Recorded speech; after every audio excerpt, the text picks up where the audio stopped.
Hello friends, இன்னைக்கு நம்ம பார்க்க போற திரைப்படத்தோட பேர் என்னன்னா தி ரன்னர்ங்கிற ஈரானி படத்தை பத்தி தான் இன்னைக்கு நம்ம சேனல்ல பார்க்க போறோம். தமிழ் சினிமால வந்த காக்கா முட்டை மெரினா படங்கள் உங்களுக்கு ரொம்ப பிடிக்கும்னா நிச்சயமா இந்த திரைப்படமும் உங்களுக்கு ரொம்ப பிடிக்கும். நம்ம எல்லாரோட கண்ணுக்குமே வானம் தெரிஞ்சாலும் நம்ம யாராலையும் வானத்தை தொட முடியாது. அதே மாதிரிதான் இங்க நிறைய மிடில் கிளாஸ் சேர்ந்தவங்களுக்கும் ஏழைகளுக்கும் இன்னும் பல பொருட்கள் அவங்களுக்கு வானமாவே இருக்கு. சில பேருக்கு இன்னுமே 3 வேளை சாப்பாடு வானமா இருக்கு, சில பேருக்கு கல்வி வானமா இருக்கு, சில பேருக்கு வீடு வாங்கணுங்கிறது வானமா இருக்கு. இதுதான் இந்த திரைப்படத்தோட ஒன்லைன். இந்த திரைப்படம் சூப்பரா இருக்கும். சினிமாவை பொறுத்த வரைக்கும் சினிமாக்கள் 2 விதம் படும். ஒரு சினிமா கவலைகளை மறக்க வச்சு 3 மணி நேரம் நம்மளை என்டர்டெயின் பண்ணும். இன்னொரு படம் வாழ்க்கைன்னு என்னங்கிறத நமக்கு காட்டும். இந்த திரைப்படமும் அப்படிதான். இந்த திரைப்படம் வேற லெவலா இருக்கும். இப்பதான் நம்ம சேனலுக்கு ஃபர்ஸ்ட் வாட்டி வரீங்கன்னா மறக்காம நம்ம சேனலை சப்ஸ்கிரைப் பண்ணிருங்க. சரி வாங்க இப்ப நம்ம கதைக்குள்ள போலாம். இப்ப நம்ம படத்தோட ஹீரோவை காட்டுறாங்க. இவனை நம்ம காக்கா முட்டைனே கூப்பிடலாம். நம்ம காக்கா முட்டை கடல்ல போயிட்டு இருக்கிற பெரிய பெரிய கப்பலை பார்த்து என்னையும் கூட கூட்டிட்டு போ, என்னையும் கூட்டு போன்னு பயங்கரமா கத்திக்கிட்டு இருக்கான். ஏன்னா கப்பல் இவனுக்கு ரொம்பவே பிடிக்கும். வாழ்க்கையில ஒரு நாள் ஆச்சு அதுல ஏறி போகணும்னு ரொம்ப ஆசைப்படுறான். இப்ப அதே மாதிரி அவனுக்கு பிடிச்ச இன்னொரு விஷயம் என்னன்னா ஏரோப்ளைன் அவனுக்கு ரொம்பவே பிடிக்கும். ஆனா இவனுக்கு நல்லாவே தெரியும் வாழ்நாள நம்ம எவ்வளவு ட்ரை பண்ணாலும் இந்த ரெண்டத்தையும் நம்மளால தொட்டு கூட பார்க்க முடியாதுன்னு இப்ப ரொம்ப சோகமா குப்பை பொறுக்க போறான். நம்ம காக்கா முட்டைக்கு அப்பா அம்மான்னு யாரும் கிடையாது, அனாதையா தான் வளர்ந்துகிட்டு இருக்கான். சாப்பாட்டுக்காக குப்பைமேட்ல இருக்கிற இரும்பு பொருட்கள் எடுத்து அதை வித்துதான் இவனோட வாழ்க்கையை நடத்திக்கிட்டு இருக்கான். எப்பவும் குப்பைமேட்ல இரும்புகளை தேடிக்கிட்டு இருக்கும் போது அவனுக்கு இன்னைக்கு பெருசா எந்த விதமான இரும்பு கிடைக்கல. அதே சமயத்துல இரும்ப பொறுக்கிறதுக்கும் முந்தி இருந்ததை விட அதிக ஆட்கள் வந்துட்டாங்க. அதனால அவனுக்கு இன்னைக்கு பெருசா எந்த விதமான இரும்பு கிடைக்கல. இப்படியே அன்னைக்கோட பொழுதும் போகுது. இரும்பு கடைக்கு போலான்னு கிளம்பும் போது ஒரு வயசான தாத்தாவையும் பாட்டியும் பாக்குறான். அவங்களுமே குப்பை பொறுக்கிறவங்க தான். அந்த பாட்டியால சரியா நடக்க கூட முடியல, மயங்கி மயங்கி அப்படியே விழுகுறாங்க. இருந்தாலும் அந்த தாத்தா கஷ்டப்பட்டு அந்த பாட்டியை கூட்டிட்டு போயிட்டு இருக்காங்க.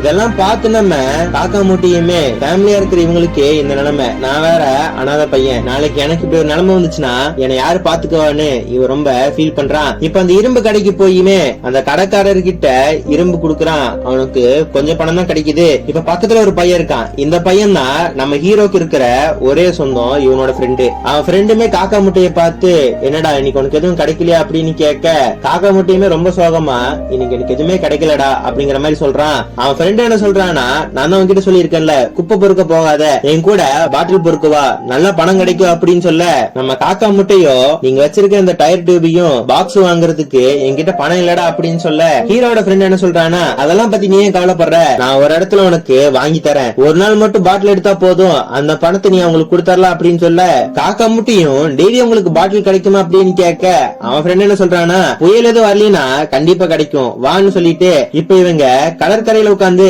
சாப்பிட்டு இருக்காங்க.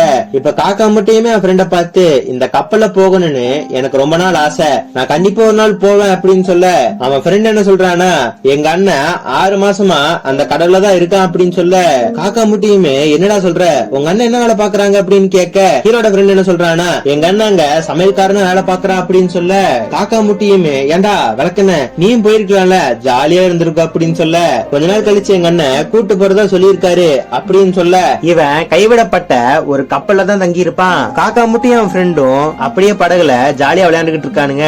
இப்போ இங்க இருந்து கட் பண்ணா அடுத்த நாள் காலையிலயுமே நம்ம காக்கா முட்டை வயசுல இருக்கிற நிறைய பசங்க பாட்டில் எடுக்கிறதுக்காக கடலுக்குள்ள போறாங்க. அவங்க கைக்கு கிடைக்கிற நிறைய பாட்டில் எடுத்து அந்த பாக்ஸ்ல வைக்க ஆரம்பிக்கிறாங்க. இந்த மாதிரி பாட்டில பொறுக்கிட்டு இருக்கும் போது ஒரு பையன் நம்ம காக்கா முட்டை எடுக்கிற பாட்டில பார்த்து, அந்த பாட்டில் பெருசா இருக்கு, அதை நான் தான் பார்த்தேன், நான் தான் எடுப்பேன் அப்படின்னு சொல்ல நம்ம காக்கா முட்டையுமே அது எப்படி, நான் தானே ஃபர்ஸ்ட் பார்த்தேன், அதெல்லாம் உனக்கு கொடுக்க முடியாது போடா அப்படின்னு சொல்லிடுறான். அந்த பையனுமே நீ வெளியே வாடா நான் உன்னை பாத்துக்கிறேன்னு சொல்ல இப்ப இவங்க பாட்டில பொறுக்கிட்டு எத்தனை பாட்டில்னு எண்ணிக்கிட்டு இருக்காங்க. நம்ம காக்கா முட்டைய ஒரு பையன் விரட்டினான் பாத்தீங்களா, அவன் நம்ம காக்கா முட்டை கிட்ட வந்து அவனோட 5 பாட்டில் எடுத்துட்டு போறான். இத பார்த்து நம்ம காக்கா முட்டையுமே பயங்கர டென்ஷன் ஆயிடுறான். ஏண்டா நான் தான் அப்படியே சொன்னேன்ல இதுல என்னோட பாட்டில் எதுக்கு எடுக்கிற அப்படின்னு கேட்க அந்த பையனுமே நான் தான் அதை ஃபர்ஸ்ட் பார்த்தேன், நான் தான் அதை எடுப்பேன் அப்படிங்கிற மாதிரி சொல்றான். நம்ம காக்கா முட்டையுமே நீ ஒரு பாட்டில் தானே பார்த்த, எதுக்கு 5 பாட்டில் எடுத்துட்டு போற, மரியாதையா கீழே வைடா அப்படின்னு சொல்ல நம்ம காக்கா முட்டை ஒரு பையன் மிரட்டினான்ல, அவனுக்கு சப்போர்ட்டா அங்க இருந்த பசங்க எல்லாம், டேய் அவன் கேக்குற பொருளை கொடுத்துருடா, இன்னைக்கு தானே ஃபர்ஸ்ட் வாட்டி வந்திருக்க, ஏன் பிரச்சனை பண்ற அப்படிங்கிற மாதிரி கேட்க நம்ம காக்கா முட்டை கொடுக்கவே மாட்டிக்கிறான். அங்க இருந்த மித்த எல்லா பசங்களும் நம்ம காக்கா முட்டையை போட்டு அடிக்க ஆரம்பிக்கிறாங்க. இப்ப நம்ம ஹீரோட ஃப்ரெண்டு வந்து, ஏண்டா ஒருத்தனை இத்தனை பேர் போட்டு அடிப்பீங்களா ஒட்ட பசங்களா, உங்களுக்கு என்னடா பாட்டில் தாண்டா வேணும், பாட்டில் வச்சுட்டு தூர போங்கடா அப்படின்னு துரத்தி விட்டுறான். ஆனா நம்ம காக்கா முட்டைக்கு இவங்க அடிச்சதெல்லாம் வருத்தமாவே தெரியல. ஆனா காக்கா முட்டைக்கு என்ன வருத்தமா இருக்குன்னா, என்னோட உழைப்பு இப்படி திருடிட்டானேன்னு காக்கா முட்டை ரொம்ப வருத்தமா இருக்கான். இப்ப காக்கா முட்டை என்ன பண்றானா, அந்த இரும்பு கடைக்காரர்கிட்ட போய் அவன் சேகரிச்ச பாட்டில் எல்லாம் போடுறான். அந்த இரும்பு கடைக்காரருமே, ஏண்டா இத்த பசங்க எல்லாம் இப்ப நீ கொண்டு வந்த பாட்டில விட 2 மடங்கு 3 மடங்குன்னு கொண்டு வருவாங்க, இந்த பாட்டில் எடுக்கிறதுக்கு தான் நீ கடலுக்கு போனியா, இதுக்கு நீ குப்பை பொறுக்கவே போயிருக்கலான்னு அந்த கடைக்காரருமே நம்ம காக்கா முட்டைய பயங்கரமா திட்டுறாரு. இப்ப நம்ம காக்கா முட்டை பயங்கர சோகமா அவன் வீட்டுக்கு வந்து அவன் கிட்ட இருக்கிற ஒரே ஒரு துணியும் துவைச்சு போடுறான். இப்போ சட்டை காஞ்சதுக்கு அப்புறமா ஹார்பருக்கு போறான். அங்க போய் கப்பல் எல்லாம் பார்த்துட்டு ஒரு கடையில ஏரோப்ளேன் போட்டோ போட்டிருக்கிற மேகசின்ஸ் இருக்கும், அதை இவனால வாங்க முடியாது. அதனால டெய்லி அந்த கடைக்கிட்ட போய் அந்த மேகசினை மட்டும் டெய்லி உத்து பாத்துக்கிட்டு இருப்பான். இந்த மாதிரி நம்ம காக்கா முட்டை அந்த மேகசினை பாக்குறத அந்த கடையோட ஓனர் பாத்துறாரு. நம்ம காக்கா முட்டைய பார்த்துமே, கண்ணால பார்த்தே அழுக்காக்கிறாத, இங்க இருந்து போடான்னு அவனை துரத்தி விட்டுறாங்க. இருந்தாலுமே நம்ம காக்கா முட்டை பழைய மேகசின் எல்லாம் வாங்கிட்டு வந்து ஏரோப்ளேன் போட்டோவை வீட்டுல வச்சு பாத்துட்டு இருப்பான். அவன் ஃப்ரெண்டு நம்ம காக்கா முட்டையை கூப்பிடுறான். பார்த்தா நம்ம ஹீரோட ஃப்ரெண்டு பாட்டில் பொறுக்க போற எல்லா பசங்களையும் கூட்டு வந்திருப்பான். வாடகை சைக்கிள் எடுத்துட்டு நாங்க ஊரை சுத்தி பார்க்க போறோம், நீ வரியா அப்படின்னு கேட்க நம்ம காக்கா முட்டையுமே ரொம்ப சந்தோஷமா இப்ப வாடகை சைக்கிள்ல ஊர் சுத்தி பார்க்க கிளம்புறான். இது வரைக்கும் இவ்வளவு பசங்களோட சேர்ந்து இவன் ஊர் சுத்தினதே கிடையாது. அங்க போய் ஜாலியா ஜூஸ் குடிச்சிட்டு இவனுக்குள்ளேயே நிறைய கேம்ஸ் விளையாட ஆரம்பிக்கிறாங்க. சைக்கிள்ல இந்த இடத்துக்கு யார் ஃபர்ஸ்ட் போறது, ரன்னிங் ரேஸ், இந்த மாதிரி நிறைய கேம் விளையாண்டுட்டு அன்னைக்கு பொழுத ரொம்ப சந்தோஷமா கழிக்கிறாங்க. இப்போ அடுத்த நாள் காலையில வழக்கம் போல கடலுக்கு பாட்டில் எடுக்க போறாங்க. ஆனா இப்போ பசங்க எல்லாம் பாட்டில் எடுத்துட்டு இருக்கும் போது அங்க இருந்து ஒரு மீனவருமே, டே ஷார்க் வருதுடா, அங்கிருந்து போயிருங்கன்னு கத்த பாட்டில் எடுக்க போன எல்லா பொருட்களையும் அங்கேயே போட்டு வந்துடுறாங்க. என்னடா நம்ம வேலைக்கு வந்து 2 நாள் தான் ஆச்சு, அதுக்குள்ள இப்படி ஆயிருச்சு, இனிமே இந்த தொழில பண்ணக்கூடாது, வேற ஒரு தொழில் பண்ணலான்னு அந்த ஹார்பர்ல யாருமே செய்யாத ஒரு தொழில இவன் செய்ய ஆரம்பிக்கிறா. அதுதான் ஐஸ் வாட்டர் விக்கிறது. அங்கிருந்து எல்லா மக்களுக்கிட்டையும் ஐஸ் வாட்டரை கூவி கூவி விற்க ஆரம்பிக்கிறான். அங்கிருந்து எல்லா மக்களுமே ஐஸ் வாட்டரை அதிகமா வாங்க ஆரம்பிக்கிறாங்க. இதனால இவனுக்கு கொஞ்சமா லாபம் கிடைக்குது. ஆனா இதே சமயத்துல ஐஸ் வாட்டர் விற்கும் போது இவன் வயசுல இருக்கிற நிறைய பசங்க ஸ்கூலுக்கு போறது நினைச்சு இவன் பார்த்து ரொம்ப பரமப்படுறான். என்னதான் என் வாழ்க்கையில இவ்வளவு சோகம் இருந்தாலும் என்னைக்காவது கப்பலை பார்க்கும் போதும் ஏரோப்ளைனை பார்க்கும் போது பையன் பயங்கர குஷியாயிருவான். இப்ப அப்படியே தெருவுல போயிட்டு இருக்கும் போது ஒரு கடையை பாக்குறான். அந்த கடையில நிறைய ஏரோப்ளைன் மேகசின்ஸ் இருக்கிறத அவன் பாக்குறான். அந்த கடைக்காரர் கிட்ட போய் இந்த மேகசின் எவ்வளவு அப்படின்னு கேட்க அந்த கடைக்காரர் என்ன சொல்றாருன்னா, இதெல்லாம் உன்னால வாங்க முடியாதுப்பா அப்படின்னு சொல்ல, சைட்ல வேணா ஏரோப்ளைன் போட்டோ போட்ட நிறைய மேகசின்ஸ் இருக்கு, அதை வேணா வாங்கிட்டு போன்னு சொல்ல இனிமே அதெல்லாம் வாங்கிட்டு போறான். இப்ப நம்ம காக்கா முட்டை என்ன பண்றானா, அந்த மேகசின் எல்லாம் வாங்கிட்டு போய் இப்போ ஒரு இடத்துல ஏரோப்ளைன் படி வச்சிருக்காங்களே, இங்க இருக்கிற ஏரோப்ளைன் இந்த போட்டோல இருக்கான்னு பாக்க அவன் வாங்கிட்டு வந்த மேகசின்லயும் இந்த ஏரோப்ளைன் மாதிரியே ஒரு போட்டோ இருக்கும். இப்ப நம்ம காக்கா முட்டை என்ன பண்றானா, இரும்பு கடைக்காரர் கிட்ட போய் ஒரு பெரிய பல்பு இருக்கான்னு கேட்க அவரு ஒரு பெரிய பல்பு கொடுக்கறாரு. அந்த பல்பு எடுத்து வந்து இவன் வீட்டுல மாட்டி வச்சுக்கிறான். அதுக்கப்புறம் தான் தெரியுது காக்கா முட்டை நிறைய பல்புகளை அவன் வீட்டுல வாங்கி மாட்டி வச்சிருப்பான். இப்ப அடுத்த நாள் காலையில வழக்கம் போல ஐஸ் வாட்டர் எடுத்துக்கிட்டு இருக்கான். இப்ப அங்க ஒருத்த வரா, தண்ணிய வாங்கி குடிச்சிட்டு காசு கொடுக்காம அங்கிருந்து ஓடி போயிடுறான். நம்ம காக்கா முட்டை இத பார்த்து சும்மா இருப்பானா, அவன் அப்படியே விரட்டி போக ஆரம்பிக்கிறான். ஒரு ரியாலுக்காக 2 கிலோமீட்டர் அவனை துரத்திட்டு போய் அவன் சைக்கிள் இப்ப அப்படியே தள்ளி விட்டுறான். அவனை பார்த்துமே மரியாதையா பணத்தை கொடு அப்படின்னு சொல்ல அவனுமே முறைச்சுக்கிட்டு நம்ம காக்கா முட்டையை பார்த்து ஒரு ரியால் எடுத்து அவன் கையில கொடுக்கறான்.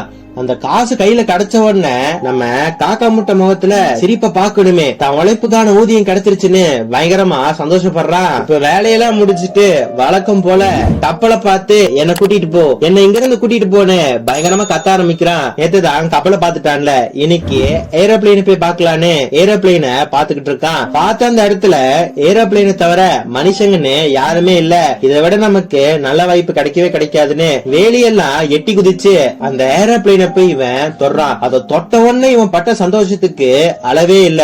ஏன்னா இவனை பொறுத்த வரைக்கும் இது ஒரு வானம் மாதிரி. இவனை பொறுத்த வரைக்கும் வாழ்நாள தொடவே முடியாத பொருள் தான் இந்த ஏரோப்ளேன். ஆனா இன்னைக்கு இவன் தொட்டுட்டான். அந்த சந்தோஷத்துல பயங்கரமா கத்திக்கிட்டு அப்படியே இப்போ சந்தோஷமா ஓடி வரான். இப்போ ஒரு கரையில உட்கார்ந்துகிட்டு இருப்பான். அவன் ஃப்ரெண்டு நம்ம காக்கா முட்டைய பார்த்து, ஏன்டா பாட்டில் எடுக்க இத்தனை நாள் வரவே இல்ல, தொழிலுக்கு நீ என்னதான் பண்ற அப்படின்னு கேட்க, நம்ம காக்கா முட்டை என்ன சொல்றானா, அங்க எனக்கு வேலை பார்க்க சுத்தமா பிடிக்கல, அதான் இந்த ஹார்பர்ல நான் ஏதாவது வேலை தேடிக்கிட்டு இருக்க அப்படின்னு சொல்ல, அவன் ஃப்ரெண்ட் என்ன பண்றானா, நான் ஒருத்தர் உனக்கு அறிமுகப்படுத்தி வைக்கிறேன், அவரே எங்க அண்ணனும் அப்பெல்லாம் ஒட்டுக்கா வேலை பார்த்தாங்களாமா அப்படின்னு சொல்ல, ஒருத்தரை நம்ம ஹீரோ அறிமுகப்படுத்தி வைக்கிறாங்க.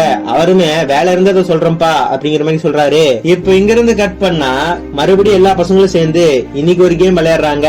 இன்னைக்கு கேம் எப்படின்னா, ட்ரெயின் போனதுக்கு அப்புறம் ட்ரெயினை துரத்தணும். ட்ரெயினை துரத்தி ட்ரெயினோட ஆப்ஜெக்ட் யாரு ஃபர்ஸ்ட் தொடறாங்களோ அவங்கதான் வின்னு. இப்ப ட்ரெயின் போனதுக்கு அப்புறம் எல்லாரும் வேகமா வர்றாங்க. நம்ம காக்கா முட்டையுமே எப்படியாவது இன்னைக்கு ஜெயிச்சிடணும்னு ரொம்ப கஷ்டப்பட்டு ஓடிக்கிட்டு இருக்கான். ஆனா அவனால முடியல.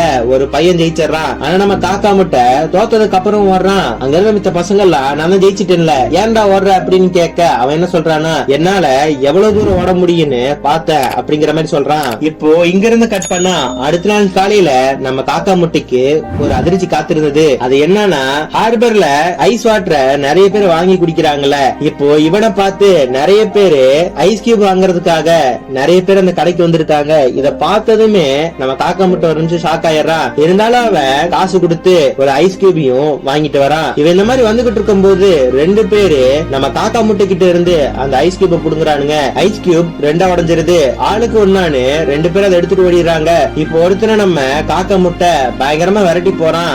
ஐஸ் கியூப் எடுத்துட்டு போன ஒருத்தனை கஷ்டப்பட்டு துரத்தி அவன் கிட்ட இருந்து அந்த ஐஸ் கியூப் எடுத்துட்டு இப்ப அவங்க கிட்ட இருந்து தப்பிச்சு ஓடுறான். ஐஸ் கியூப திருநவனும் ஐஸ் கியூபுக்காக பயங்கரமா துரத்திட்டு வந்துகிட்டு இருக்கான். ஆனா நம்ம காக்கா முட்டை அவனை பார்த்து வலிச்சம் காட்டிட்டு இப்ப அவங்க கிட்ட இருந்து தப்பிச்சு போயிடுறான். ஆனா நம்ம காக்கா முட்டை வெறும் கையில ஐஸ் கியூப் தூக்கிட்டு போறான்ல, இதனால அவன் கையெல்லாம் பயங்கரமா வலிக்குது. அதே சமயத்துல ஐஸ் கட்டி இப்ப அப்படியே கரைய ஆரம்பிக்குது. இன்னைக்கு பொழப்பு போச்சுன்னு இவன் ரொம்ப சோகமா இருக்கும் போது, ஆனா அதெல்லாம் ஏரோப்ளேனை பாக்குற வரைக்கும் தான். ஏரோப்ளேனை பார்த்த அடுத்த செகண்ட் இவன் பயங்கர குஷியாயிடுறான். அந்த ஐஸ் கியூப கீழே போட்டு உடைச்சு பயங்கரமா செலிப்ரேட் பண்ணிக்கிட்டு இருக்கான். இப்ப இங்க இருந்து கட் பண்ணா இப்ப எல்லாருமே ஐஸ் வாட்டர் விக்கிறாங்களே, இனி அந்த தொழில பண்ணா லாபம் கிடைக்காதுன்னு அவன் ஃப்ரெண்ட் ஒருத்தர் கிட்ட ஹார்பர்ல வேலை கேட்டிருப்பாருல, அங்க இருக்கிறவங்களுக்கு எல்லாம் ஷூ பாலிஷ் போடுறதுக்கு அவனுக்கு பர்மிஷன் வாங்கி கொடுத்திருப்பாரு. இவனும் அங்க இருக்கிறவங்களுக்கு எல்லாம் ஷூ பாலிஷ் போட ஆரம்பிக்கிறான். இப்படியே கொஞ்ச நாள் அவன் வாழ்க்கை கொஞ்சம் நிம்மதியா போகுது. இப்ப இந்த மாதிரி இவன் ஷூ பாலிஷ் போட்டு இருக்கும் போது அவன் ஃப்ரெண்டு அவனை பார்த்து வரான். நம்ம காக்கா முட்டைய கூட்டிட்டு போய்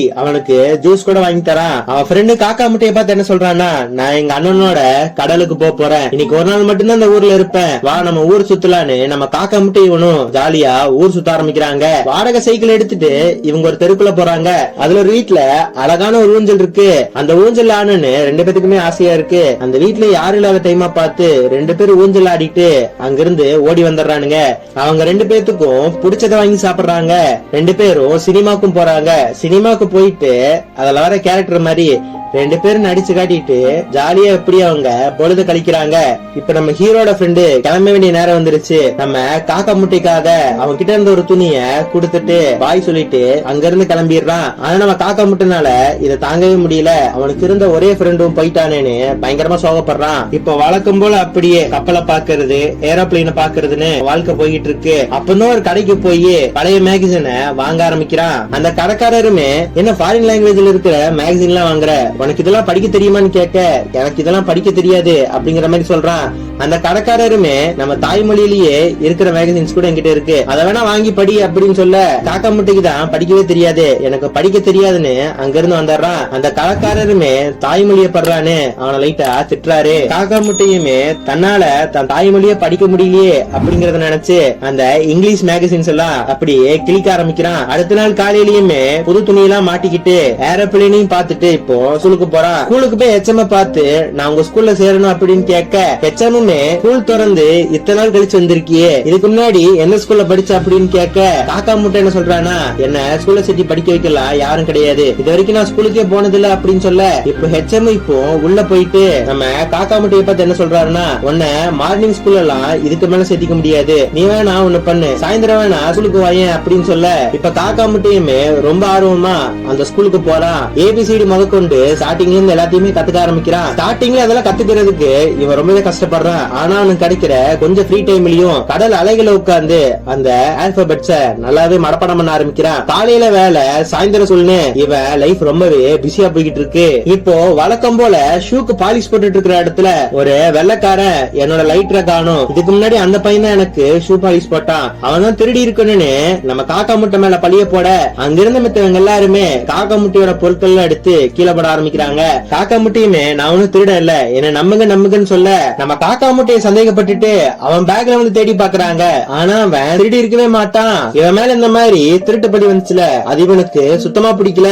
அந்த வெள்ளக்காரனை பார்த்து நான் திருடவே இல்லைன்னு சொல்றா, நான் திருடலன்னு சொல்லு அப்படின்னு சொல்ல அவன் எதையுமே கேட்காம அந்த வெள்ளக்காரன் அங்க இருந்து போயிடுறான். ஆனா நம்ம காக்கா முட்டைனால இதை தாங்கவே முடியல, ஹார்பர்லயே அப்படியே உட்கார்ந்து இருக்கான். இப்ப அந்த வெள்ளக்காரன் அங்க வர நான் திருடலன்னு சொல்றா அப்படின்னு சொல்ல அவங்க ரெண்டு பேத்துக்கும் பெரிய பிரச்சனையாகுது. அந்த வெள்ளக்காரன் நம்ம காக்கா முட்டையோட கழுத்தை புடிச்சு அவனை அப்படியே கீழே தூக்கி போட்டுறான். ஆனா நம்ம காக்கா முட்டை சும்மா இருப்பானா, அவனை போட்டு ரெண்டு சாத்தி அவனை அங்கிருந்து அனுப்பிச்சு விட்டுறான். இப்ப அடுத்த நாள் காலையில என்ன ஆகுதுன்னா, இவன் அன்னைக்கு வேலைக்கு போகாம அவங்க ஃப்ரெண்ட்ஸோட போய் விளையாட ஆரம்பிக்கிறான்.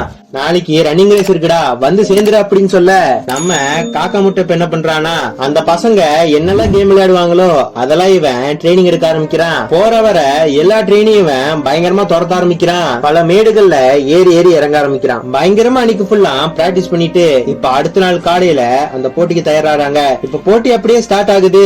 இந்த கேம்ல பெருசா ரூல்ஸ் எல்லாம் கிடையாது போல இருக்கு, எப்படி வேணா ஓடலாம், ஓடுறவனை தட்டி விட்டுட்டு கூட ஓடலாம். எவன் ஒருத்த முன்னாடி போறானோ மித்த எல்லா பசங்களும் சேர்ந்து அவனை தள்ளி விடுறாங்க. நம்ம ஹீரோ முன்னாடி ஒன்னா அவனை தள்ளி விடுறது, நம்ம ஹீரோக்கு முன்னாடி யாராவது பண்ணாங்கன்னா அவனை நம்ம ஹீரோ தள்ளி விடுறதுன்னு இந்த மாதிரி மாத்தி மாத்தி நடந்துகிட்டு இருக்கு. இப்போ போட்டியில ஜெயிக்கிற மாதிரி ஹீரோவும் இன்னொரு பையன் மட்டும் தான் இருக்காங்க.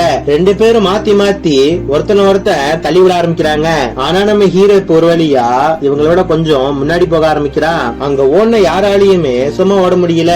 நம்ம ஹீரோவுமே ரொம்ப கஷ்டப்பட்டு போகிட்டு இருக்கான். அவனுக்கு முன்னாடி கொஞ்சம் தூரத்துலதான் அவனோட வெற்றி இருக்கு. அவன் வாழ்நாள் இது வரைக்கும் அவ எந்த போட்டியிலும் ஜெயிச்சது இல்ல, அவனுக்கு சந்தோஷமான எந்த விஷயமே நடந்தது இல்ல. ஆனா இன்னைக்கு ஃபர்ஸ்ட் வாட்டியா இன்னும் கொஞ்ச தூரம் போனா அவன் ஜெயிக்கிறதுக்கு ஒரு நல்ல வாய்ப்பு இருக்கு. பின்னாடியுமே யாரும் இல்ல.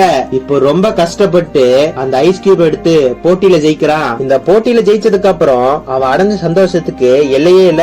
லைஃப்ல ஃபர்ஸ்ட் வாட்டி ஜெயிச்சிட்டவன்னு ரொம்ப சந்தோஷப்படுறான். இந்த சீன் எல்லாம் படத்துல பாக்கும்போது கூஸ் பம்ஸா இருக்கும். இவன் லைஃப்ல இப்போ ஃபர்ஸ்ட் வாட்டியா ஜெயிச்சிருக்கான், படிக்கவும் ஆரம்பிச்சிருக்கான். இனி இவனுக்கு எல்லாமே வெற்றி தான். கண்டிப்பா இந்த காக்கா முட்டையோட லைஃப் உங்களுக்கு ரொம்ப பிடிச்சிருக்குன்னு நினைக்கிறேன். மறக்காம நம்ம சேனலை ஃபாலோ சப்ஸ்கிரைப் பண்ணிட்டு போயிருங்க. ஓகே ஃப்ரெண்ட்ஸ், அடுத்த ஒரு வீடியோல வந்து உங்களை பாக்குறேன். பாய்.